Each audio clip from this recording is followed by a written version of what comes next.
तो माता मेरी सरस्वती और करो कंठ पर बास, लाज रखो मुझ दीन की, सुशरण ब्रजेश कुमार। आदरणीय समस्त श्रोता बंधु, ये शिवम कैसेट कंपनी की तरफ से जो हम आप लोगों के समक्ष ये श्रीमद् भागवत कथा से ये प्रसंग लेकर के चल रहे हैं। महाराज हरिश्चंद्र के बारे में आपको सुनकर के ये अवगत होगा कि धर्म पर चलने वाले एक राजा नहीं बल्कि अनेक राजा हुए हैं, लेकिन उससे पहले दो शब्द हैं।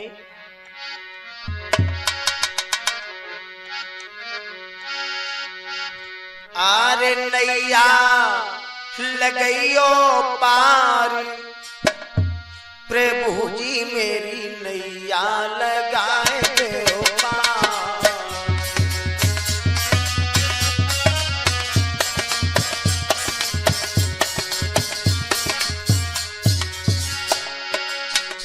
आरे नैया लगाए दो पार, प्रभु जी मेरी नैया लगाए दो पार।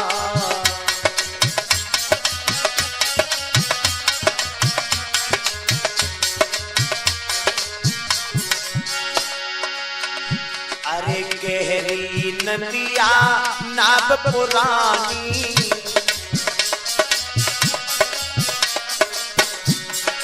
गहरी नदिया नाव पुरानी, हे बनहारो है नादानी।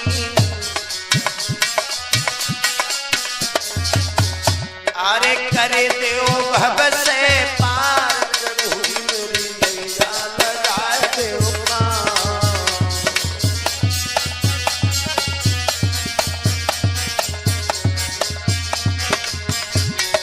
नैया लगाए देव पार, प्रभु जी मेरी नैया लगाए देव पार।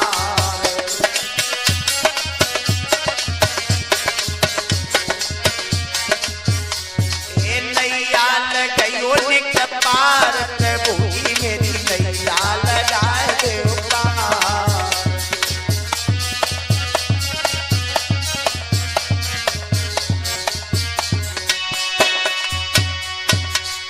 दोस्तों, आइए गौर करते हैं महाराज हरिश्चंद्र के बारे में। महाराज जो सत्यव्रत थे, ये सूर्यवंशी राजा थे जिन्हें त्रिशंकु के नाम से भी पुकारा गया था। इन्हीं के पुत्र हुए हैं महाराज हरिश्चंद्र। महाराज हरिश्चंद्र की पत्नी का नाम था तारा। एक पुत्र था जिसका नाम था रोहितास। कैथिस थे वो राजा। नीत बान भूपाल सुनाऊं हल सुनो सरदारी,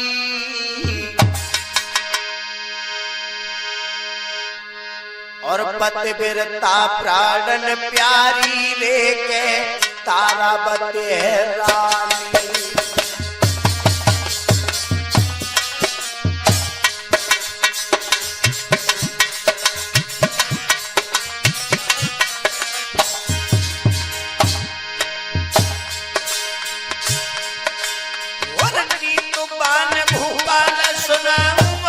सुनो सरदारी कथा यगारी, और तारा बरसी लानी है के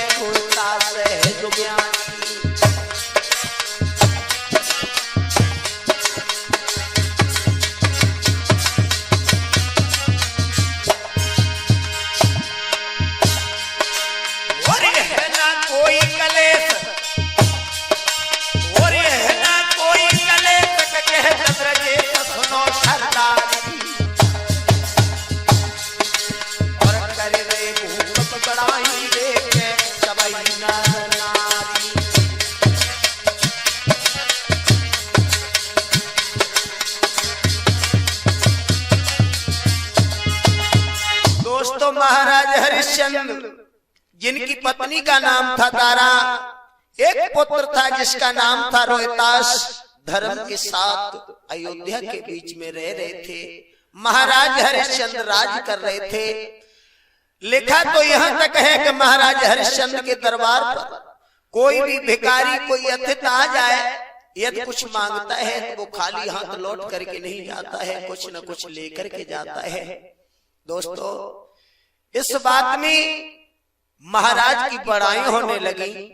हर प्राणी के मुख से यही निकलता है कि दुनिया में राजा हो तो महाराज हरिश्चंद्र जैसा। अब तो जय जयकार होने लगी महाराज हरिश्चंद्र की। हुआ क्या? अरे होना क्या था, इधर ब्रह्मा जी के दरबार में बैठे हुए देव, उनके गुरु वशिष्ठ भी बैठे हुए थे। तो उनके पास में विश्वामित्र का आना हुआ। जैसे ही विश्वामित्र वहां पर पहुंचे हैं तो वशिष्ठ ने बड़े सुंदर से आसन पर बैठा लिया है। बैठाने के बाद बड़ा ही उनका सम्मान किया। लेकिन विश्वामित्र ने वशिष्ठ से एक बात कही कि महाराज, कहिए, तुम्हारा चेला हरिश्चंद्र है, हाँ, वो धर्म के नाम पर बहुत आगे बढ़ रहा है। मतलब? अरे मतलब ये है, वो तुम्हारा चेला है। हर प्राणी के मुख से यही निकलता है कि दुनिया में राजा हो तो हरिश्चंद्र जैसा। बहुत बड़ा वो राजा है। मैंने यहां तक सुना है कि उसके दरवाजे पर जो भी पहुंचता है वो कुछ न कुछ लेकर के आता है। वशिष्ठ कहने लगे, हाँ विश्वामित्र वो हमारा चेला है हरिश्चंद्र, और दानवीर राजा है, कभी मना नहीं कर सकता है। जो भी उसके दरवाजे पर पहुंच जाए वो ज्यादा नहीं थोड़ा बहुत कुछ लेकर के अवश्य आता है। ये बात विश्वामित्र को अच्छी नहीं लगी लोगों। और जब विश्वामित्र को अच्छी नहीं लगी है तो खड़े हो गए विश्वामित्र और कहने लगे, वशिष्ठ दिन रात एक समान मत समझो। मतलब? अरे मतलब ये है,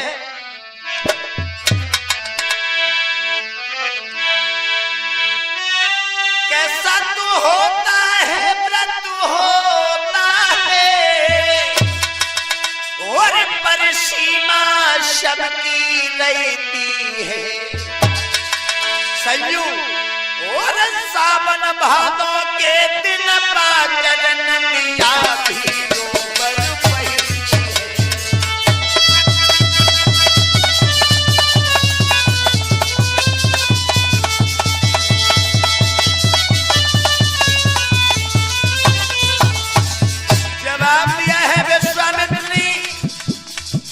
रात एक समान मत समझो। मैंने क्या कहा?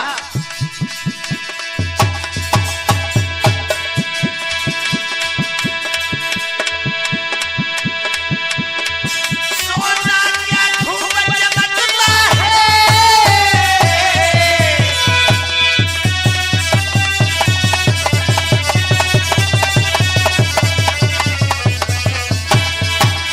बोले हैं विश्वामित्र,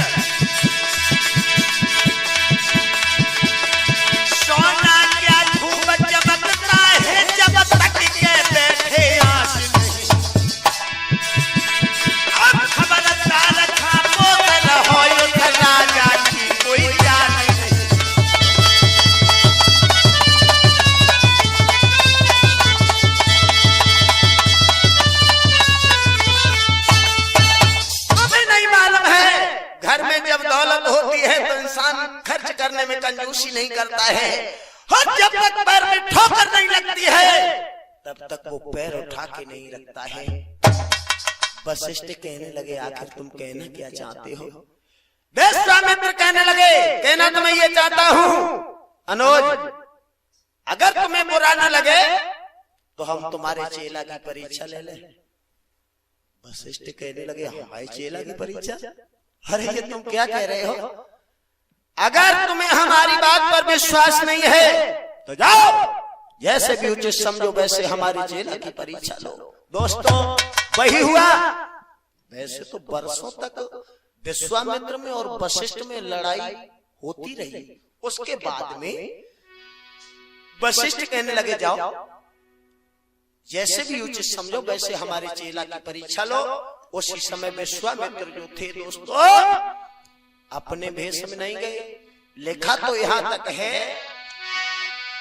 आरे भेष छुपायो विश्वामित्र नाई पलकी करिए आवाज।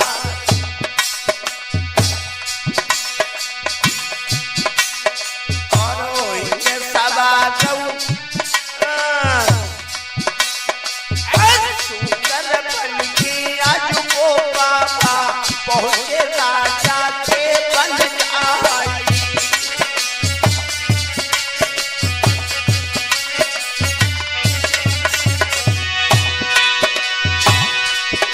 विश्वामित्र ने भेष छुपायो तब बाबानी वीरन सुनियो रजहारी।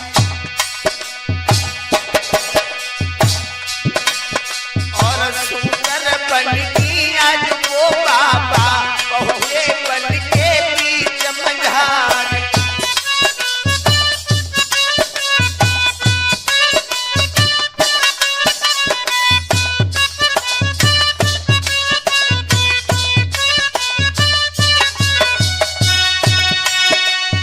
प्यारी प्यारी भोल बगिया हो,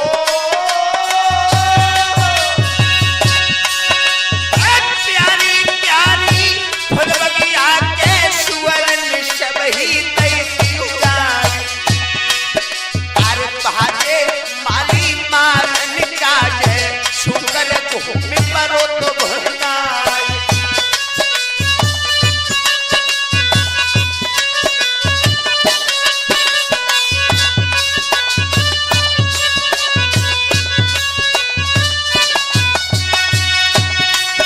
अरे मार मार के मालिन को हो, अरे मार मार की मालिन को है सबको जमीन दो तोता।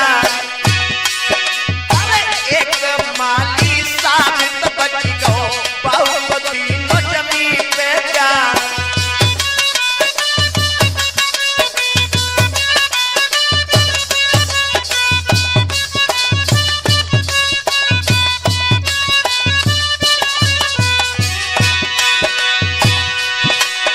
अरे लड़ खड़ा तुम हो वहां से चल लो, राजा के तरफ पहुंचो जाए।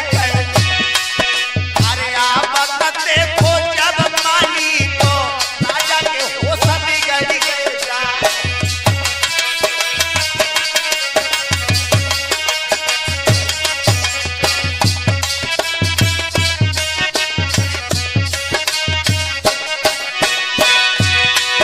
अरे देखी दशा के तब माली की राजा कहने लगो समझा।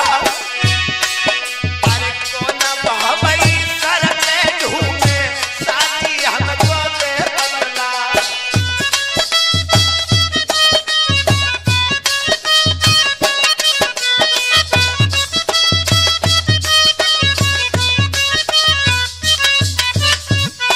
याद रखना दोस्तों, जिस समय विश्वामित्र शूकर का रूप धारण करके महाराज हरिश्चंद्र के बगीचा में पहुंच जाते हैं दोस्तों, इधर सारे बगीचा को उजाड़ने लगे हैं।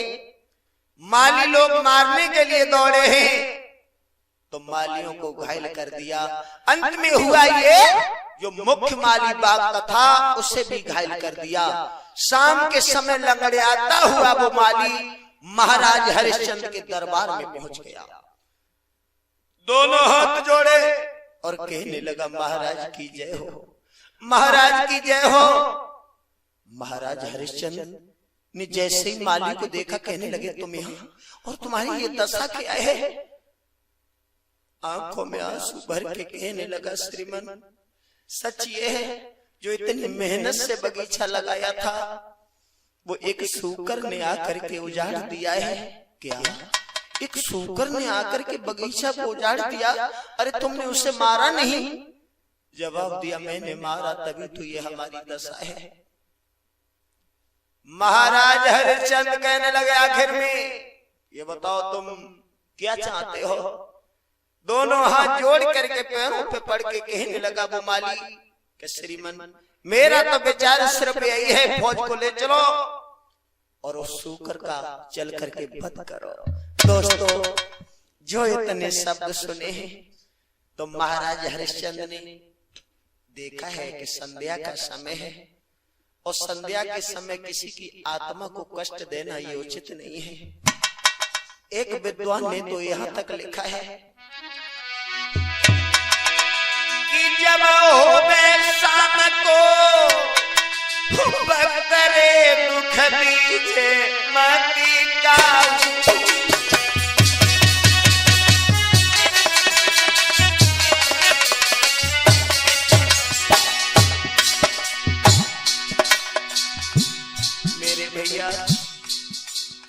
शाम के वक्त किसी की आत्मा को कष्ट देना ये उचित नहीं है।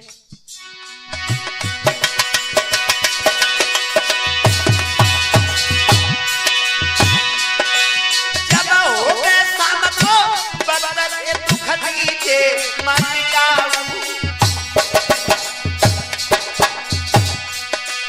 और दुश्मनवा पे द्वार पे आदर दीजेता हूँ। और कहा बोलो राजा महाराज का राजा कान लगो समझाई तुम तो जाइयो घर को सवेरे सुअर को देखूं जाए। बाकी इतनी हिम्मत आती हमारी बगिया में घुस आयो, बाकी इतनी हिम्मत आती हमारी बगिया में घुस आयो।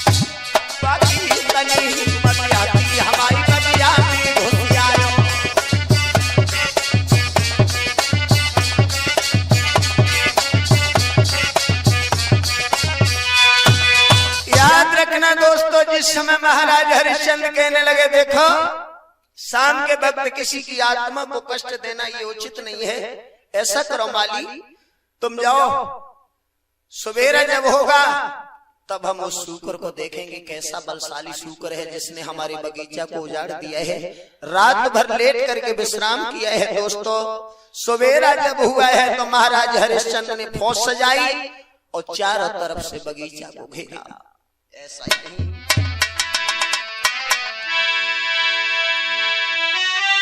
घेरेगा बाग धन राजा को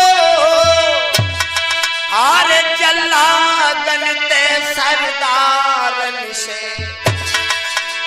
और सुअर को आदर होने लगो बंदूकन से तलवारन से।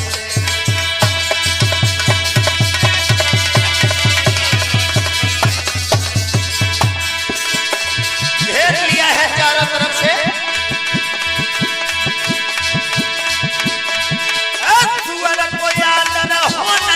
बंदूकन से तलवार से।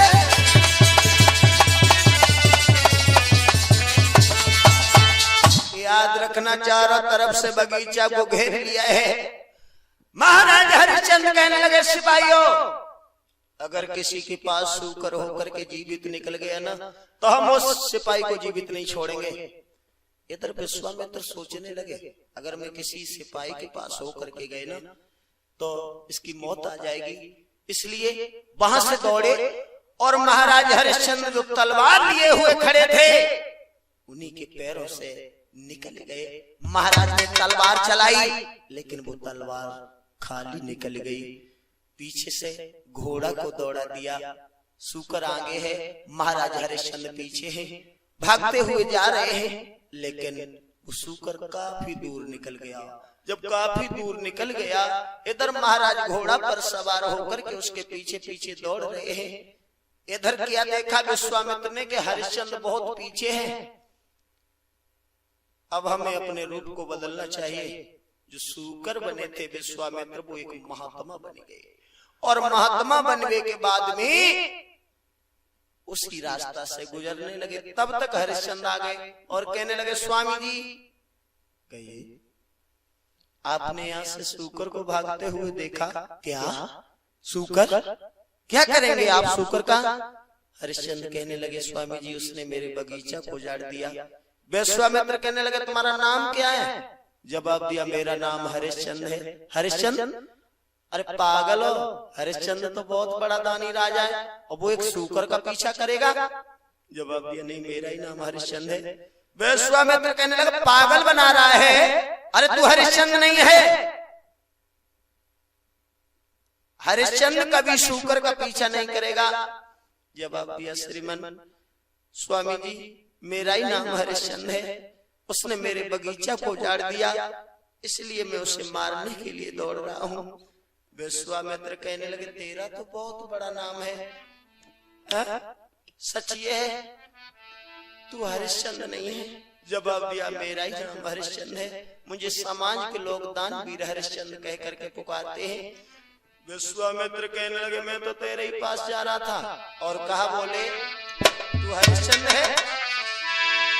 के तो सो दानी भूप धर्म खोरू पयोर नहीं कोई।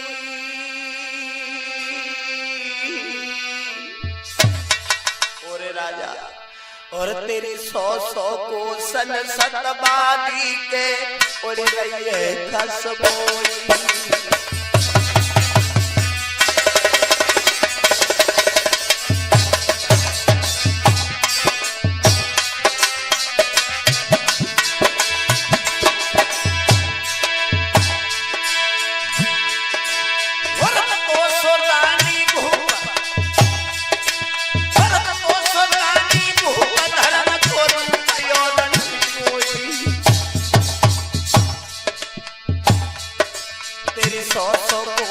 हतबादी के उड़ गई है खसबोई। और सुन के ऐसी बात मेरी कचोई, तुम जो मांगो महाराज में हम सोई।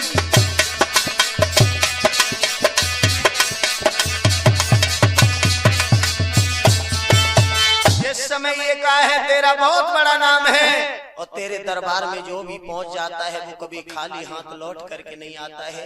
हरिश्चंद्र कहने लगे, हाँ सच ये है, मैं इतने बड़े दानी राजा नहीं हूँ, इतना जरूर है हमारे दरवाजे पर अगर कोई पहुंच जाए, जो भी मांगता है तो ज्यादा नहीं थोड़ा बहुत कुछ लेकर के आता है।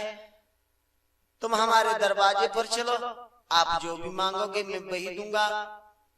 विश्वामित्र कहने लगे, हरिश्चंद्र बुद्धि ठिकाने पे है या नहीं? मतलब? अरे मतलब हमें देना चाहते हो, हम कोई भिखारी थोड़ी हो ना। कहना क्या चाहते हैं? कहना तो मैं ये चाहता हूं, अगर हमें देना चाहते हो तो हमें थोड़ी दौलत दे दो, क्योंकि हमारे घर में एक पुत्री है, उसका विवाह करना है। जवाब दिया, अभी तो मेरे पास कुछ नहीं है। स्वामी जी मेरे आंगन में चले, दरबार में चले, आप जो भी मांगेंगे मैं वही दूंगा, वही दूंगा। विश्वामित्र कहने लगे, पागल, घर का मालिक जहां होता है खजाना उसी के साथ में होता है। अरे उसी के साथ में होता है। हरिश्चंद्र कहने लगे, अभी तो मेरे पास में कुछ भी नहीं है, ये कुंजी और घोड़ा की लगाम है, तीसरी वस्तु भी हमारे पास नहीं है। जवाब दिया, तो यही दान में दे दे। संकल्प पढ़ाई की दक्षिणा घर चल करके दे देना। राजा नहीं समझ पाया कि ये महात्मा हमारी दुनिया में अंधेरा पहुंचाने के लिए जा रहा है। दोस्तों वही हुआ, घोड़ा से उतर के आज कुंजी और लगाम दान में दी है। विश्वामित्र कहने लगे, धन्य है तुम्हारे जैसे राजा को जो कि तुमने कुंजी और लगाम हमें दान में दे दी और संकल्प पढ़ाई की दक्षिणा घर चल करके देना। लेकिन तुम जानते हो संकल्प पढ़ाई की दक्षिणा कितनी है? जवाब दिया, बोलो कितनी है? जवाब दिया, 60 भार सोना, वो हमें घर चल करके देना। दोस्तों आहा, उसी समय महाराज हरिश्चंद्र जो थे अरे नए पलकी तेल लगाई।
समय विश्वामित्र को साथ लेकर के महाराज हरिश्चंद्र पहुंच जाते हैं दरबार में। इधर सभी से कहा है ये महात्मा है, इनकी इतनी सेवा करो जो कहीं जाकर के हमारी बदनामी न करें। लग जाओ सभी लोग सेवा में। सभी लोग सेवा में जुट जाते हैं। तो विश्वामित्र कहने लगे हरिश्चंद्र हमारी तरफ देख रहे, ये सेवा का वक्त नहीं है, ये वक्त हमारी दक्षिणा का है। संकल्प क्या हुआ, हमें 60 भार सोना चाहिए। उसी समय महाराज हरिश्चंद्र ने कोषाध्यक्ष से संकेत किया है। तो कोषाध्यक्ष से बोला राजा और सोना मंगवाने की। तो विश्वामित्र ने कही गई है मुस्काई की बात ठिकाने।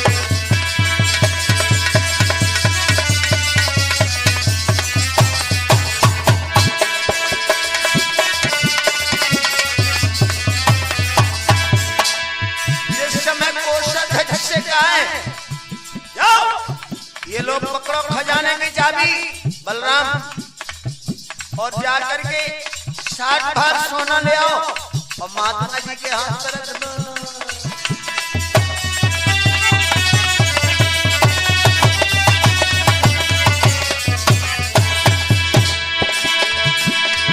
उसी समय विश्वामित्र कहने लगे संजू क्या कह रहे हो हरिश्चंद्र?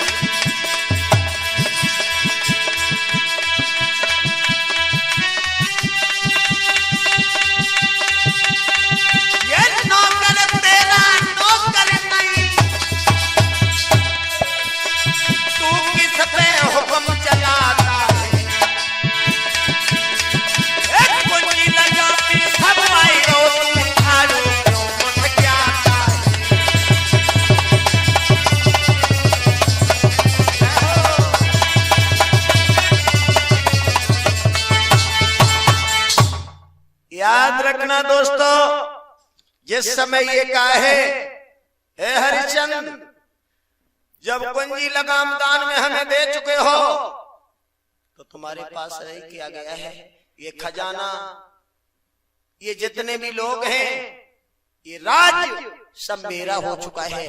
हमें तो वो चाहिए जो हम तुम्हारे राज्य से बाहर हो।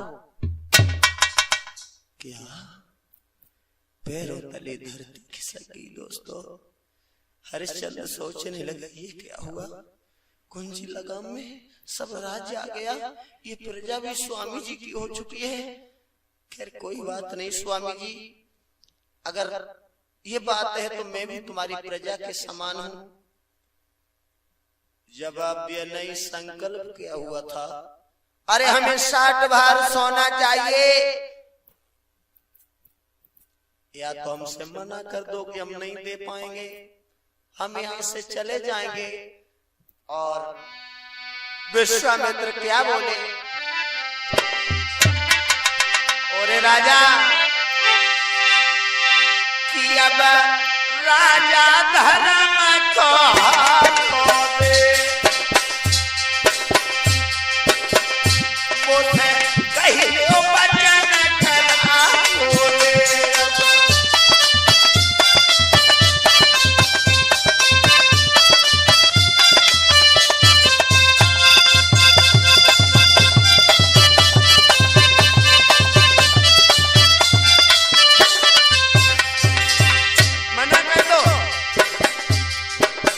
हरिश्चंद्र कहने लगे ना ना ना मैं मना नहीं करूंगा।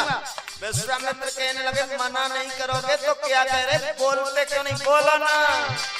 अरे मना कर दो मैं तुम्हारे मन की समझ गए कि तुम दान नहीं दे पाओगे। और कहा बोले अब राजा को हारोगे मुझे कहियो बचन करना बोले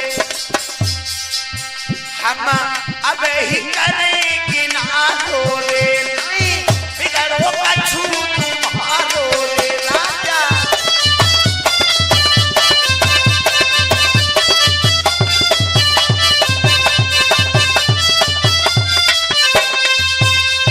अरे मना कर दो क्योंकि अभी तो कुछ नहीं हुआ तुम्हारे सामने बहुत मुसीबतें आएंगी। जवाब दिया स्वामी जी ये मेरा शरीर है आप हमारे शरीर को बेच ले और अपने कर्ज को ले ले। विश्वामित्र कहने लगा पागल हो गया क्या? अरे तुझे नहीं मालूम है तेरे अकेले शरीर बेचने से हमारा कर्ज पूरा नहीं होगा।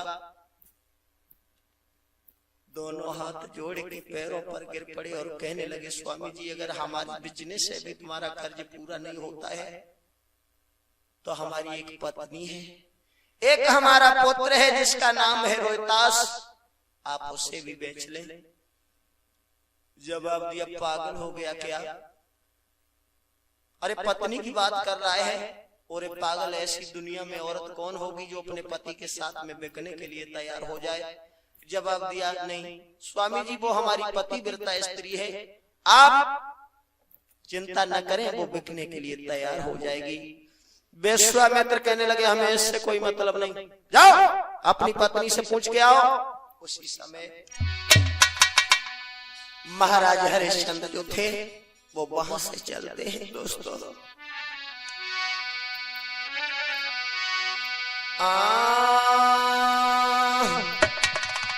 आरे ओहे मन में मनहीन भूप जब मैलन को दाओ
अरे धर्म से कछु दिन टल जाए गो,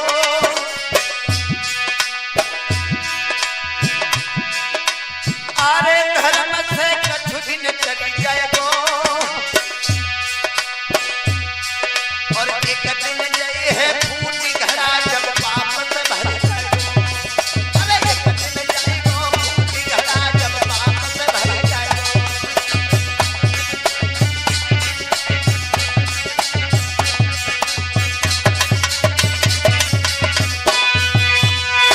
इधर महाराज हरिश्चंद्र अपनी पत्नी के पास के लिए चले हैं, सोच रहे हैं कि ऐसा न हो हमारी पत्नी मना कर दे तो हमारी इज्जत भी धूल में मिल जाएगी।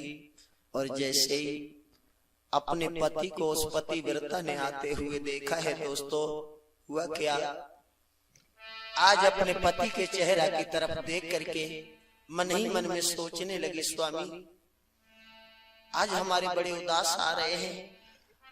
अपने पति को देख करके मन ही मन में सोचने लगी, क्या कारण है आज हमारे पति के चेहरे पर मुर्दापन क्यों छाया है। तब तक महाराज हरिश्चंद्र पहुंच गए। तो आज वो पत्नी अपने पति से सवाल करती है और कहती है, स्वामी कि किस कारण से प्रियतम प्यारे और गई तनी की बदले रूहानी है।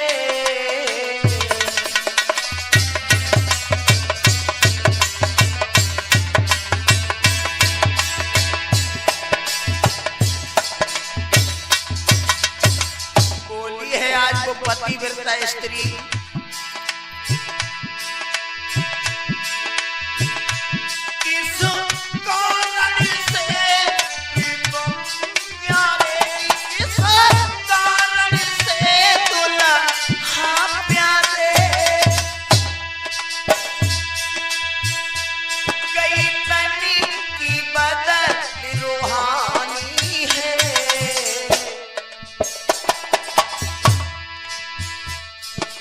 चिंता दिल में लगी हुई।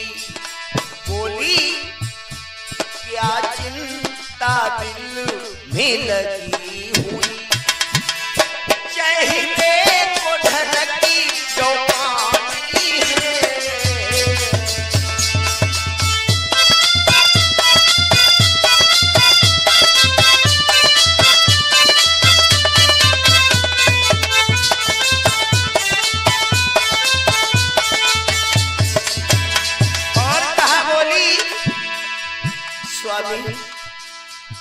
जब भी तुम आंगन में आते थे तब मुस्कुराते हुए नजर आते थे, लेकिन अब तुम्हारा चेहरा भी बड़ा ये मंद पड़ गया है। आखिर बात क्या है? और कहा, बोली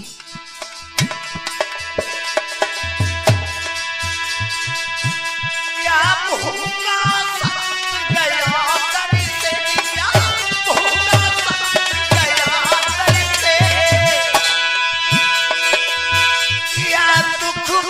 कोई सही न हुआ,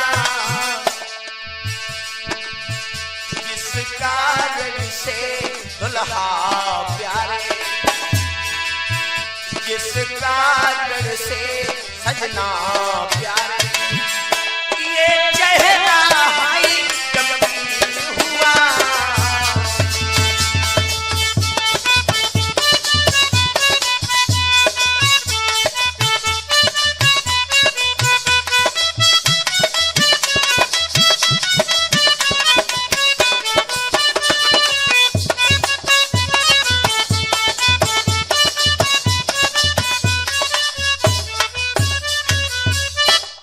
याद रखना दोस्तों, जिस समय का है श्रीमन, जब भी तुम आंगन में आते थे तब खुश नजर आते थे, लेकिन आज तुम्हारा चेहरा उदास क्यों है? महाराज कुछ नहीं बोले, फिर भी दौड़ी है वहां से और आरती की थाल लेकर के आई और अपने पति के ऊपर घुमाने लगी है उसी समय महाराज हरिश्चंद्र ने कलाई पकड़ी और कहा, हे रानी ये तुम क्या कर रही हो? सच ये है, मेरी बात सुनो, मेरी बात सुनो रानी। आरे कौआ के तार से और आरती मथी उतारो,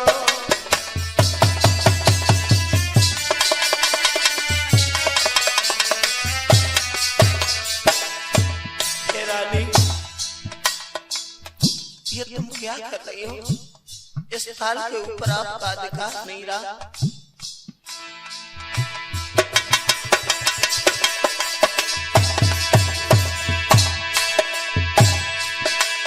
कौन के अधिकार से आरती मथी उतारो,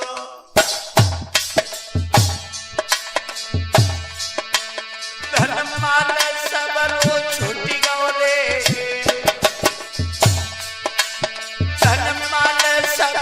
छुट्टी गौरे अधिकार छोटो हमारो। रानी बोली, स्वामी ये तुम क्या कह रहे हो? ये तुम क्या कह रहे हो? उसी समय आंखों में आंसू भर के महाराज हरिश्चंद्र बोले,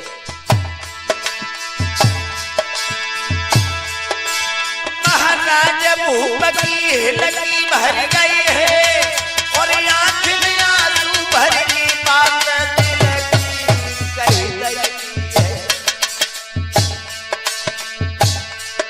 रानी रूठ गए भगवान राज तो सब ही चलो गयो, दुल्हन रूठ गए भगवान राज तो सब ही चलो गयो।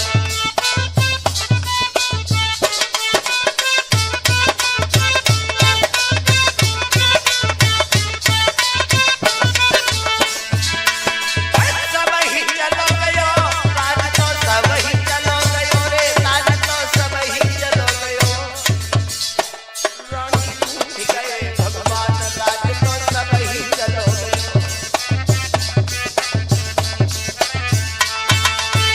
याद रखना दोस्तों, जिस समय महाराज ने कहा है किसी और के थाल से आरती मत उतारो, इस पर आपका अधिकार नहीं रहा है।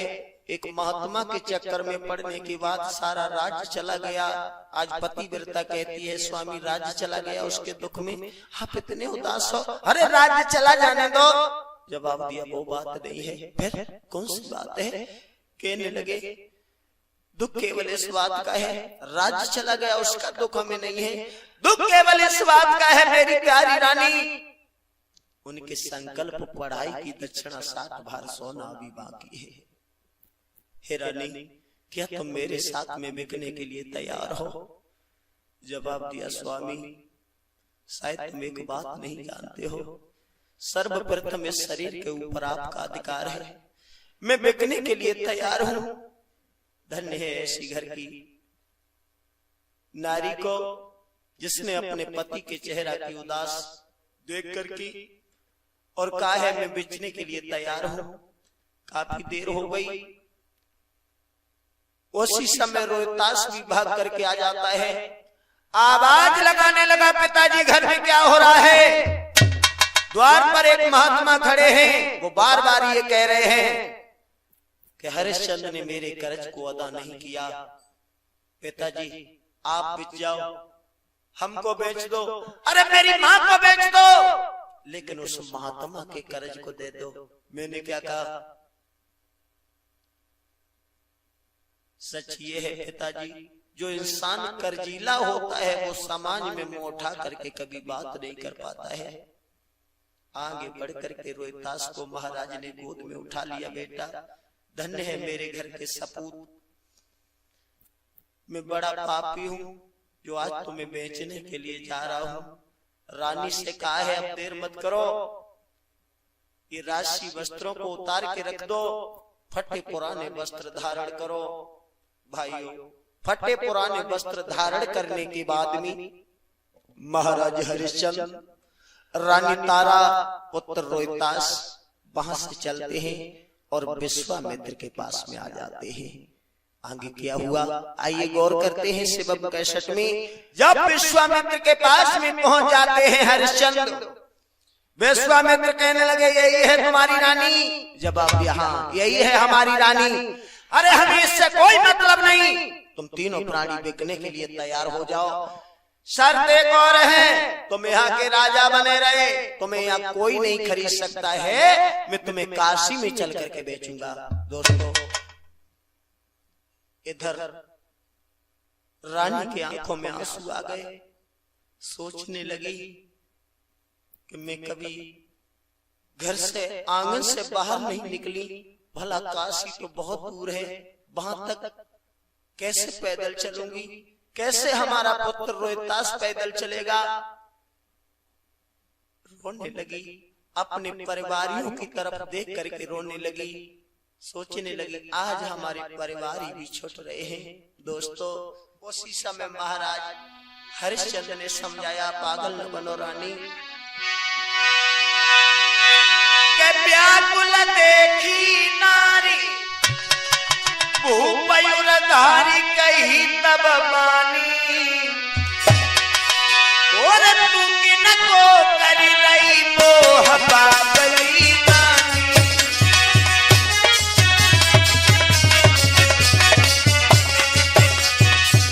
रानी।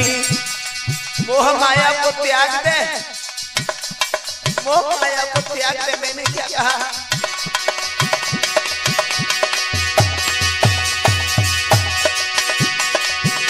मेरे विधि में लिखो लीलाट राज और पाट करी राजधानी, अब तेरी दान चले है दान की बरसों।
भाइयों भगवान के घर देर है अंधेर नहीं है, पल में जाने क्या न क्या हो जाए। इधर दोस्तों महाराज ने समझाया है रानी किसका मोह कर रही हो? अरे किस्मत में शासन लिखा होता, राज्य लिखा होता तो इस तरीके से नहीं चला जाता। दोस्तों तीनों प्राणी फटे पुराने वस्त्र धारण करने के बाद विश्वामित्र के साथ में आगे को बढ़ते हैं। इधर आगे को बढ़ते हुए जा रहे हैं, समाज के लोग देख रहे हैं महाराज हरिश्चंद्र जैसा राजा अब कहां मिलेगा हमें, वो भी हमारे राज्य से जा रहे हैं। दोस्तों इधर विश्वामित्र आवाज लगा रहे हैं हरिश्चंद्र बड़े आओ बड़े आओ बड़े आओ। मैंने क्या कहा? काफी दूर निकल गए। इधर अब उस पुत्र रोहितास से नहीं चला जा रहा है, अब नहीं चला जा रहा है।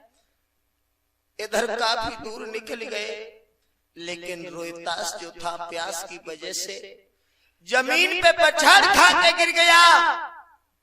रानी ने देखा कि हमारा पुत्र जमीन पर गिर गया, दौड़ करके अपने पुत्र को छाती से लगाया, लेकिन रोहितास को होश भी नहीं रहा। उसी समय आज वो मैया अपने पति को आवाज लगाने लगी और कहने लगी, स्वामी अरे पीछे मुड़ करके देखो मैंने क्या कहा। अरे सैया बोली है वो रानी, अरे सैया ने कछाया में सैतान